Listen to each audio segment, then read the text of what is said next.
Hey, good morning, everybody. Welcome to another Daily Market Report brought to you by Mike Bjork. Today is Thursday, August 9th, and we just got a couple economic news releases scheduled for today. The first one, of course, is the weekly jobless claims, as we get that every week. Last week, we had a reporting on 367,000 people applying for unemployment. And then we figured this week would be the forecast for this week was going to be a little hot rate, about 370, but actually came in a little lower, so 361,000. So obviously better news we anticipated. Another item to note is the trade deficit. These are for June numbers, and so back in May we were minus. We were actually 48 billion in the hole.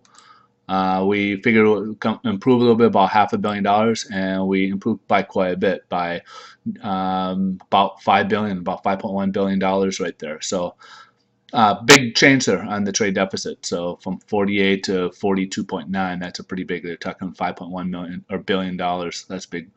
Next item to note is wholesale inventory. We had zero, so basically nothing happened back in May. Again, these are for June numbers, and we actually contracted a little bit. So now wholesale's at a negative number for the month of June.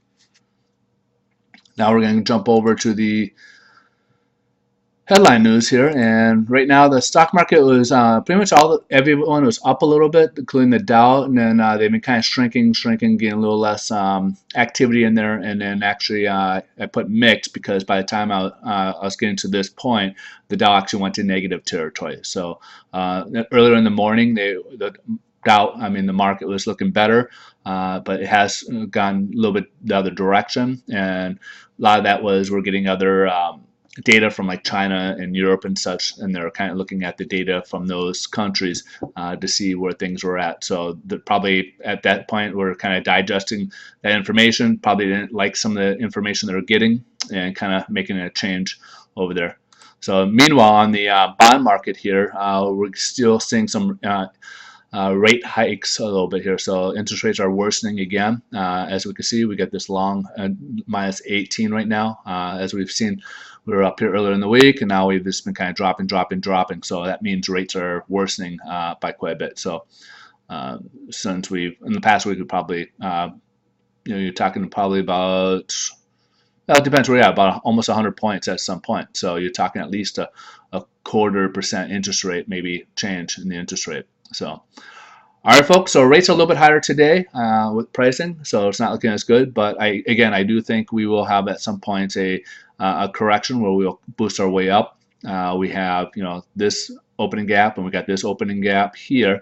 We do have, but we could be potentially going down a little bit lower because we'll have the market rollover at probably this week or early next week. What that is that the pricing will remain the same, but it'll drop down a bit more with new pricing for the next month pricing. So, all right, folks. Again, thanks for stopping by. Hope you guys have a wonderful day. I will see you guys tomorrow. And also, if you guys like these, stop by Mike's Daily Market Report and subscribe. You get these emailed to you on a daily basis as soon as I upload them. And again, these are your names on those lists. Don't go on any other lists. They're not sold. You're not going to get spammed. You're just going to get these Mike's Daily Market Report. All right. Have a wonderful day and see you tomorrow.